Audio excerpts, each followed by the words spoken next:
X equal to 2 plus root 3 হলে x plus 1/x এর মান কত? তাহলে আমরা শুরু করব যেটা দেওয়া আছে সেটার থেকে। দেওয়া আছে কি x equal to 2 plus root 3। এটা আমরা কি করব, দুদিকেই উল্টে দিব। তাহলে মানে লবটাকে হরটাকে লব করে দিব। তাহলে এইটাকে যদি উল্টে দিই তাহলে এটা হবে 1/x, আর এটাকে উল্টে দিলে হবে 1/2 প্লাস রুট 3। এইদিকে যা আছে তাই থাকলো।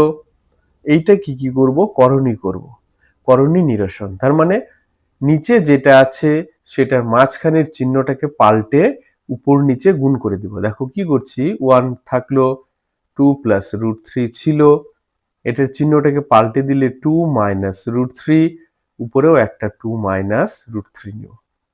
তাহলে এটা কি হচ্ছে, উপরে 1 দিয়ে গুণ করলে যা আছে সেটাই হবে, নিচেরটা সূত্রে পড়ে গেছে a plus B into A minus B. কিসের সূত্র? A square minus B square. তাহলে 2 মাইনাস রুট 3 বাই নিচে হবে 4 মাইনাস 3, 2 মাইনাস রুট 3। সুতরাং x plus 1/x equal to x এর ভ্যালুটা কত? 2 প্লাস রুট 3, আর 1/x এর ভ্যালুটা কত আমরা বের করেছি? 2 মাইনাস রুট 3, 2 মাইনাস রুট 3।